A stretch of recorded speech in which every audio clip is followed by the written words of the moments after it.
since I have my notes on my iPhone. So I'm gonna open this bitch up. I wanted to say thanks to family and friends, but we were expected to be here.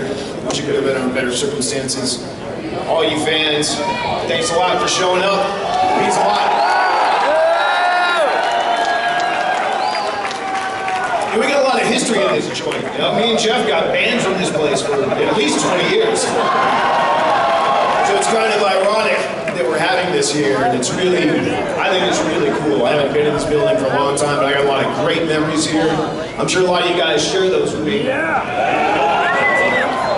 I've got fun stories to tell because it's a celebration, right?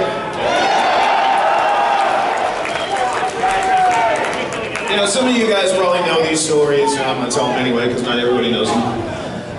And there's some I know you don't know, but we're going to have some fun with it. When I met Jeff, I went to a, I don't know what you said. When I met Jeff, I went to an audition for this band, and I was looking at a paper called The Recycler. You guys remember The Recycler from LA? I don't even know if it still exists, it's stupid, but you know, I used to get that thing religiously, like weekly. And if you wanted to get in a band, you know, they had some pretty good ads in there, so you'd look and see what was up. So I made this call, I went and auditioned for this band. It was really fucking horrible. And the good thing about it was Jeff worked in the lobby, not lobby, the desk where you walk in, where the fuck it's called. And I saw him on the way, and I'm like, hey dude, what's up? You know, talked for a second. I went in, played with these dudes that were clearly way too old for me and making up just horrible stuff. So I come out and Jeff's playing guitar. I went, that's very interesting. Yeah, I play guitar, and you know, he's playing songs that I know. Like way back then, it's like, you know, Def Leppard, Wasted, you know, Highway Star, old stuff, you know. And I'm like, you ever think about getting in a band? And you know, we exchanged numbers and talked on the phone, because that's what you did back then. And you know, it became history. But it's such a funny story. I met him auditioning for another band, and he's working in the building I was at. But that's how I met my man, and that's how we started Slayer, and we just never looked back from there.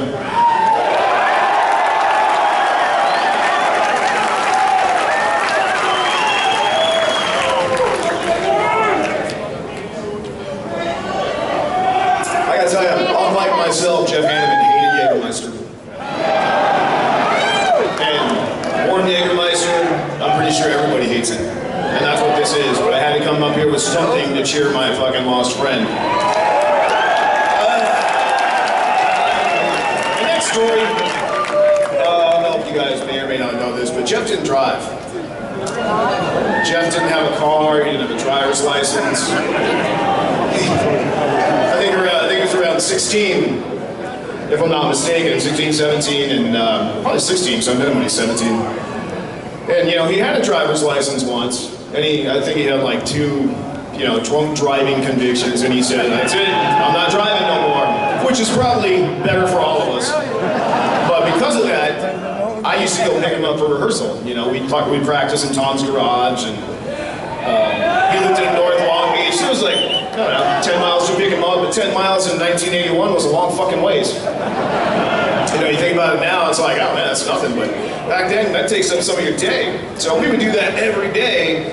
You know, we were in school. Well, Jeff quit school, but I was in school.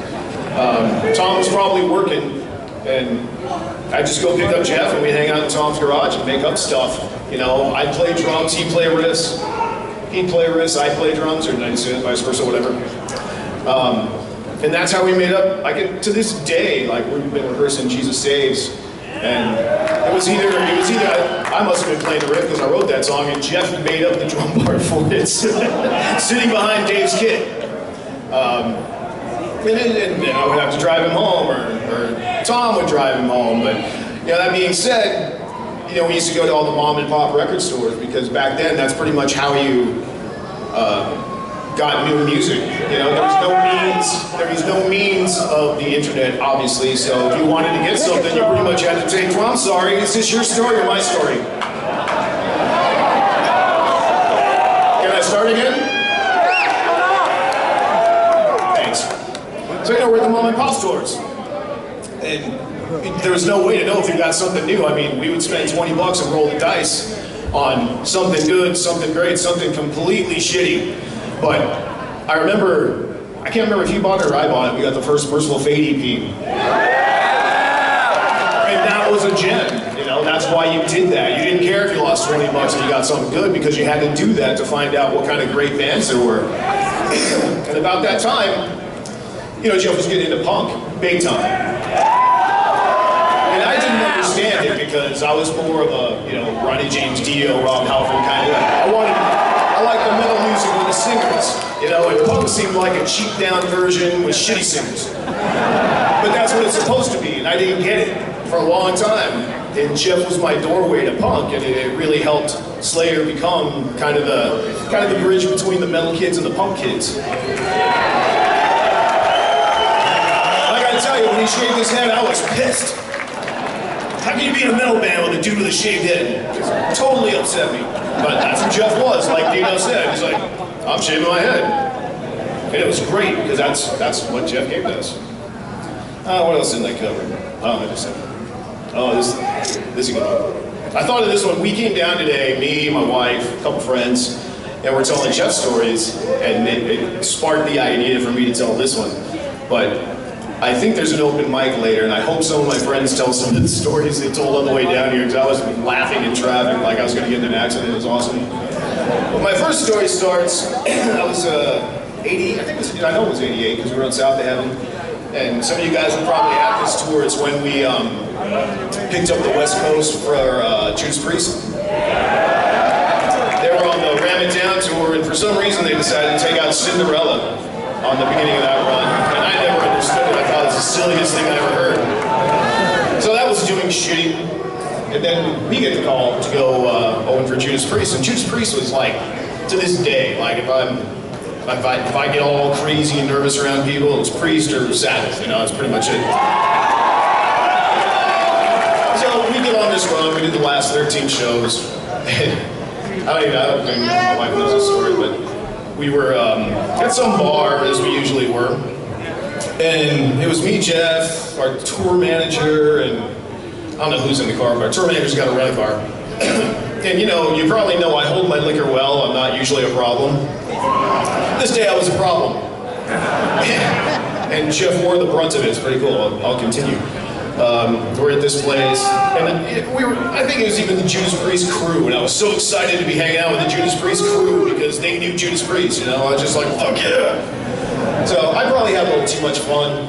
So we get in the car to go back to the hotel, wherever the hell it was, and Paul Spriggs is driving, and he puts me in the back seat, and I had a little too much, which isn't usually my style, and, you know, but I'll say, as I'm about to say, I said, Paul, I think I'm gonna throw up, don't put me in the back seat, you know, I'll throw up quicker. He's like, no, you never throw up, you're fine. So I'm gonna go for a mile, I'm like, listen dude, I think there's gonna be an episode here. And you know, he just didn't want to hear it from me. He's like, you're fine, you hold your liquor great. And I said, Paul, I'm gonna tell you something. I'm gonna puke in this rent car. And you know, he wouldn't do anything about it. So, you know, it was that time. At least I'm at a window seat. I start to roll down the window. It's one of them fucking child windows. It only goes down like halfway. And luckily back then I didn't have all this, or it would have been much worse. So, you know, I'm doing my best to get this puke out of the car. And, you know, it didn't make it. Maybe a little bit made it. It's on my arm, it's on my chin, all over the place. And Hanneman's sitting next to me, and he says, dude, that's the best thing I've ever seen. And I'm all pissed off. I got puke all over my arm, and I just said, oh yeah? I reached over and I wiped it on him. He's like, that's the best thing ever. So he was really stoked to have my puke on him because he had such a good time that day. And I'll never forget that story, and the ride down today made me remember that again. I haven't told that in a long time, but that was one of the first fun stories like that we had. And I have one more.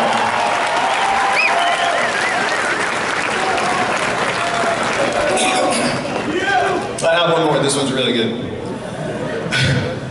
We were in, and let me preface this and say I'm sorry, Rick Sales, but this is about you. Rick Sales is our manager. He has been since 1986. I love Rick, and this is nothing against Rick. This is just a fun story I have from I think we were in Britain, and we're all at this dinner after a show we did in England, London, probably somewhere. And I mean, head honchos, you know, it's me, Jeff, Dave, Rick Sales, the promoters, and, you know, probably record people from the British record label, whatever the hell that was at the time. So we're there, and me and Jeff, you know, we'd always sit in bars, and we'd pick shit up and throw it in people's drinks, and I think that day it was either peanuts or peas or something, and nobody's eating them. Nobody wants peas at a Slayer table. I don't know what the fuck they're there for. So, you know, we made up weapons. And, you know, we're just throwing peas in people's drinks, and we were pretty damn good at it. So at one point, Rick decided he had enough, and he went to the bathroom. And me and Jeff was sitting right next to me again. And we didn't know what was going on. Yeah, Rick's going to the bathroom, he's going to do his thing, whatever. So we're just doing our thing, and we didn't even notice when Rick came back in, and we were sitting against the wall.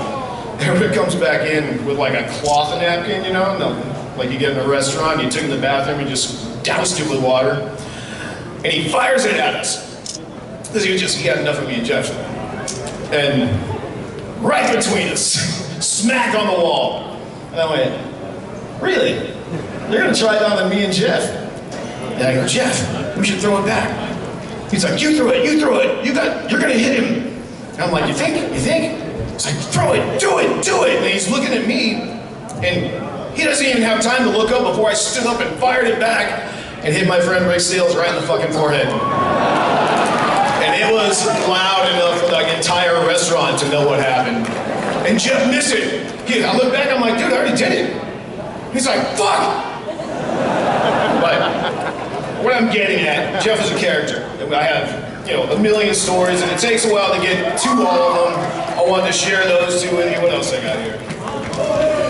Oh yeah, you know this. Jeff hated being famous, you know, but, you know, he loved being on stage, and that's, you know, I love being on stage too. That's why we do what we do. You know, and he might have grumbled about it, but if you hit him up for an autograph and a picture, he always made time for you guys.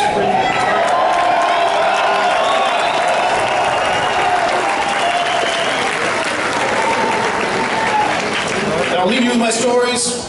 You know, we're here. Thanks for coming again. I sound like Tom. Thank you. It's a very sad end to a great story. Remember my brother well.